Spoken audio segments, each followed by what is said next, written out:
First of all, we have to know what is accounting fraud is all about.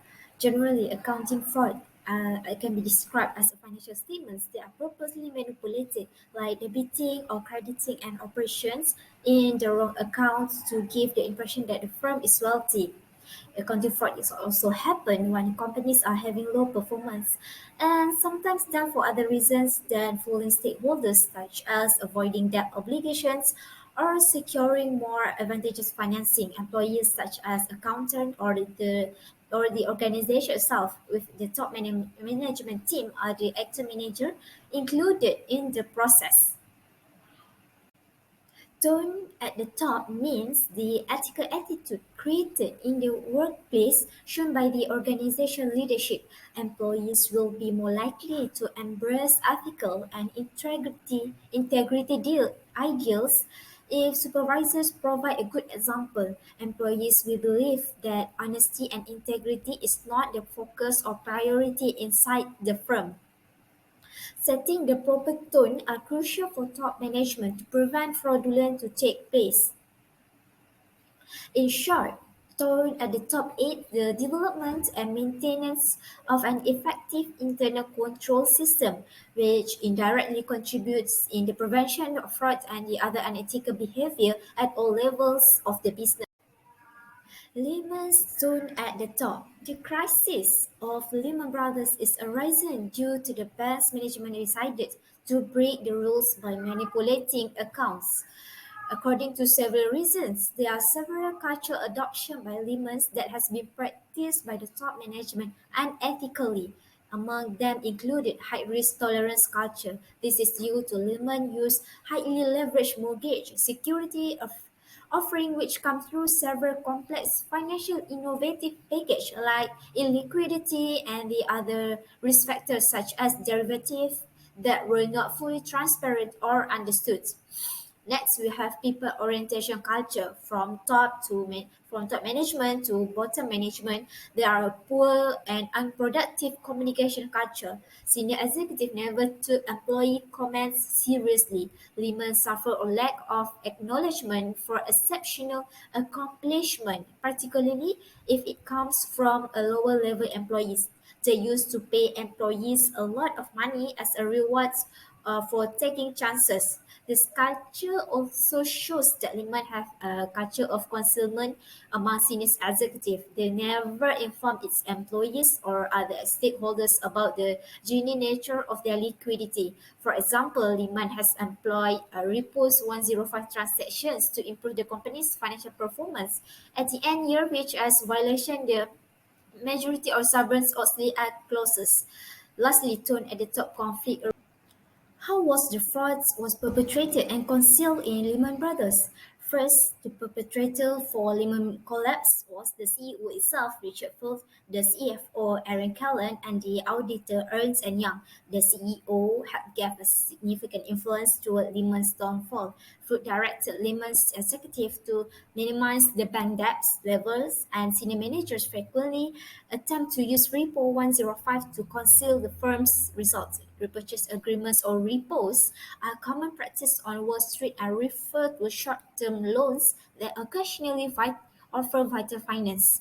Other tactics used by Lehman was they acquire loans from financial institutions by using its sound but misleading financial statements. At the end of the first and second quarters of 2008, the company was able to eliminate almost 50 billion USD of problematic assets with Repo 105 transactions. In this case, the CFO Callan's approval of siphoning assets away from Lehman Brothers account into Hudson Castle, which is the phantom subsidiary created for the benefits of its parent company's balance sheets, was the second ethical lapse, which is fundamentally wrong. Lehman's use a Repo 105 and its failure to disclose it to the public were both known to Ernst and Young. EY was also aware that Lehman had included impaired assets in its liquidity pool. When questioned, EY adamantly maintained that it has acted properly. However, Anton R. Valukas, the Lehman bankruptcy examiner, came to the conclusions that EY had failed in its obligations and that there were likely malpractice against it. In order to conceal the fraud activity to be traced, investor in Lehman's and the other pertinent parties were not informed about Repo 105 BP's accounting procedure. In contrast to the truth that Lehman Brothers were in the dire financial straits, it presented a positive and healthy image of the banks. Therefore, Lehman's auditor Ernst and Young, the only outsider with knowledge of what was going on Lehman Brothers, failed to disclose the extensive measures taken by the executive leadership to hide financial issues. Next is who is the whistleblower. As shown in the picture above, whistleblower named Matthew Lee, which is a senior vice president in the finance divisions of Lehman's, who alerted authorities to what he perceived to be questionable numbering crashing at the Dome Wall Street banks. Lee has presented 6 charges of unethical accounting and urged Ernst and Young to investigate. Ern claimed that Lehman's monthly balance sheet has been overstated assets by $5 billion. The bank failed to value inventory of financial products in a fully realistic or reasonable manner. The audit-level personnel were insufficiently qualified, the systems were ineffective, and that there were tens of billions of dollars potentially toxic liability. My name is Aisyatul Humairah, Binti Shaharuddin, and I will be explaining about the triangle fraud of Lehman Brothers. Lehman Brothers was one of the biggest investment banks in the world. Thus, there are significant expectations and demands associated with delivering successful financial results for a business of that size. Lehman Brothers made significant investments in the U.S. subprime mortgage sector in the years up to 2008. When they made large loans to people so they could buy homes, it was thought of as a rapid way to generate money since they could bundle a number of the mortgages together, sell them to other banks, and make a profit. If the homeowners were unable to pay back the mortgage, it would be a risky investment. This was demonstrated when the US property market and economy collapsed in 2008. The unstable balance sheet and declining profits of Lehman Brothers put the company in serious financial danger. It needed to pretend to be healthier than it truly was, badly. Lehman had to decrease its leverage in order to avoid inevitable failure, thus the pressure was obvious. The company's finance division had the opportunity to decrease the proportion of mortgage-backed securities the company held, but it decides not to. The company's financial advisor did not assess any risk that would have materialized in the American economy that year. Additionally, the business had the chance to predict the effects of dropping mortgage rates. But instead of taking advantage of this opportunity, it boosted the value of its portfolio. Lehman was a significant player in the repo market, which created an opportunity. Repurchase agreements, which is repos, which seemed to be a standard financial tool in the banking industry, were utilized by Lehman to record transactions totaling billions of dollars. Banks and other dealers can borrow money on the short term through repurchase agreements, which are often secured by government securities. Typically overnight, the bank sells the government securities to the investor and then buys them back the next day. In the case of Lehman Brothers, the corporation did it in order to take advantage of an accounting rule that was designed to provide principled guidance regarding how to distinguish between a repo and the sale of a financial instrument. Lehman was able to present its financial situation as favorable when it wasn't by treating the latter as a sale that it had wished for. The company created logical strategies to follow the economic transition in the early phases of the economic depression. The business closed several offices and fired a number of employees. The justification was straightforward. Lehman had to take these actions to protect the stakeholders and continue to operate the business. With an increase in defaults beginning in 2007, the US housing markets began to show signs of weakness. Lehman started to suffer losses and turned to unlawful methods to conceal them. Lehman used a window dressing technique known as Repo 105 to conceal its precarious financial status. Repo has always been used to help businesses manage their short-term capital, but in the case of Lehman, these transactions took on an odd twist meant to make Lehman's balance sheet appear healthier than it actually was. Assalamualaikum. I am Farah Irdina and I will talk about the consequences or effects or penalty imposed to the auditor, company, management, shareholders, and also any relevant parties. So firstly, I will talk about the penalty imposed to the auditor. The auditor who is responsible to audit Lehman Brothers company is Ernst and Young.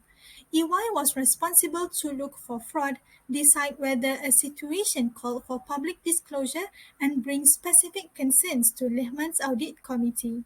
It was found that the company had utilized dubious accounting in connection with an unconventional financial deal called Repo 105 in order to make its profits better than it actually were. Essentially, Repo 105 is an aggressive and fraudulent off-balance sheet instrument used to temporarily remove securities and bad debts from Lehman Brothers' balance sheets. When questioned, EY adamantly maintained that it had properly acted.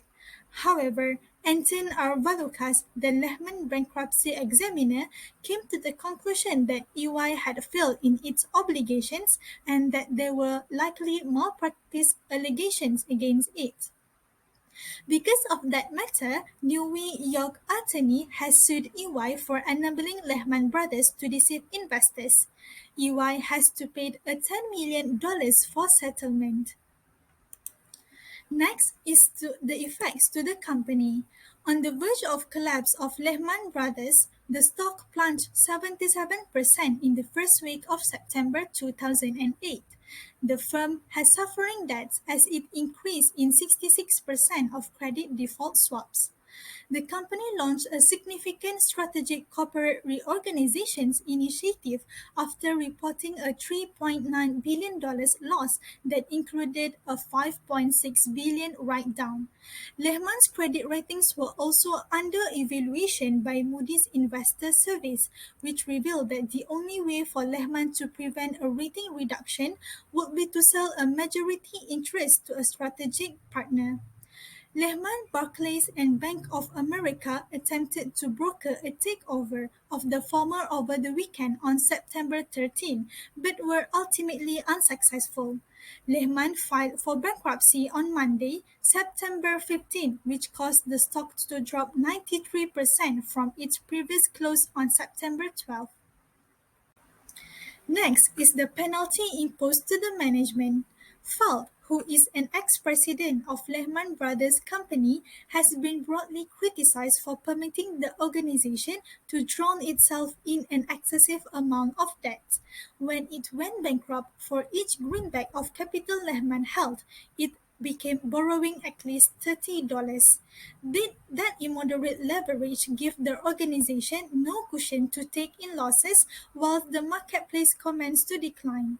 Anton Valukas, who was the bankruptcy court examiner, wrote in his report that there is a sufficient evidence that Falk was being negligent towards his company.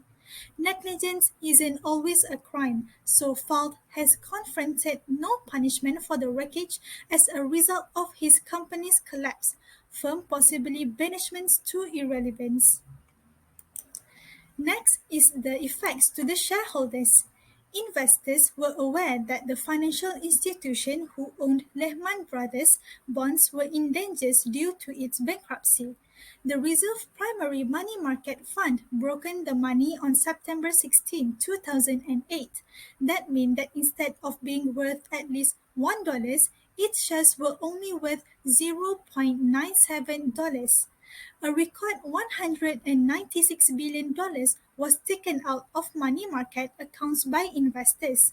10 businesses would not have been able to obtain funding or ongoing operations if the run had persisted.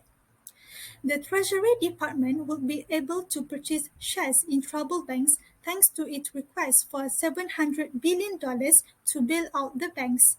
The idea was turned down by Congress on September 2008, and as a result, the Dow dropped 777.68 points, which is the most in a single day in history, up to 2018. Next is the effects to any relevant parties. The financial ruin of Lehman Brothers indicated that over 25,000 employees of the firm had misplaced their jobs. Also, those employees had giant investments inside the inventory of the firm. Similar to this, the Mortgage Financial Federal Home Loan Mortgage Corporation stated that it had been adversely impacted by the bankruptcy of Lehman Brothers Company. Major corporations and several financial institutions outside of the United States and Europe that had some sort of relationship with the firm also suffered greatly from Lehman Brothers bankruptcy. Assalamualaikum warahmatullahi wabarakatuh. My name is Fadhilah binti Jamaludin. Today I'm going to present about the conclusion about my case. The conclusion that I get is the failure of Lehman Brothers had devastating effects on the international banking system and the financial system. Huge sums of funds were lost by companies and individuals as a result of their investment in Lehman Brothers and their related businesses. While the investor confidence all over the US, internationally acclaimed stock market were adversely affected across the globe. Analysis of the event leading to the collapse of the firm and post-bankruptcy exposed weaknesses in the risk management implementation strategy of the firm and the accounting standard guiding the accounting treatment of repurchase agreement transaction. It also revealed the weaknesses in the monitoring and supervision of regulatory bodies, as like investors could not foresee this tragedy coming. Okay, lastly is about recommendations about my case. Based on the conclusions and lessons learned, it is recommended that regulatory bodies be adequately resourced regarding personnel and logistics to ensure effective and efficient monitoring and supervision.